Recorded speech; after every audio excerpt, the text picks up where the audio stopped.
What if someone was able to move into your home and didn't have to leave just because they had mail addressed to them there? That's essentially what a Jacksonville couple says happened to them. On Your Side's Jeff Vallon talked with them and a lawyer, and what he learned might surprise you. Jeff. Yeah, Anthony, just because I have old or current mail sent to me at your house doesn't mean I can just barge in and start unpacking. But if you've let me in and then I don't want to leave, there are instances in which police can't make me leave.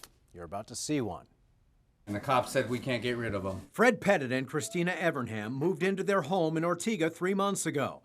They say the daughter and son-in-law of the previous tenants, also acquaintances, came by in early November to pick up belongings left behind. And they said, oh, we're homeless, we need a place, a night to stay. Fine. But they say that one night, November 5th, is now more than 2 weeks running, and their guests still won't leave, even after police were called. If they're a straight trespasser, they have no right to be there. That may be a criminal matter. If they're any claim of right, that's where it's going to become a civil matter, and it's going to go beyond anything the police can do. The purported squatter's claim of right?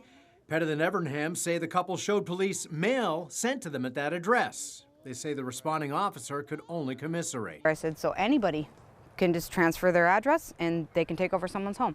And she said, for lack of a better way to put it, yeah. Real estate attorney Zach Roth says that's technically not true. So I can't unilaterally say I'm going to get my mail at a property and then claim that I have a right to possess. But there are cautions. Even verbal agreements, especially formal ones, can be enforceable. But saying, hey, if you give me $50, you can stay here for the weekend, I don't think that rises to the level of a rental agreement. Something Pettit and Evernham say didn't exist in their case. But evicting someone, even when you're a tenant, can be costly. The trouble is once you invite them in, if they're unwilling to leave, as you allude to, it takes significant time and effort. And although Roth says the postal mail trick shouldn't work, you should take action if you're consistently getting mail addressed to someone else at your home. Mark it return to sender and make sure that the post office is aware that there's no longer that person residing on that property. As for Pettit and Evernham, they shut off the power and moved out Tuesday despite being on the hook for rent.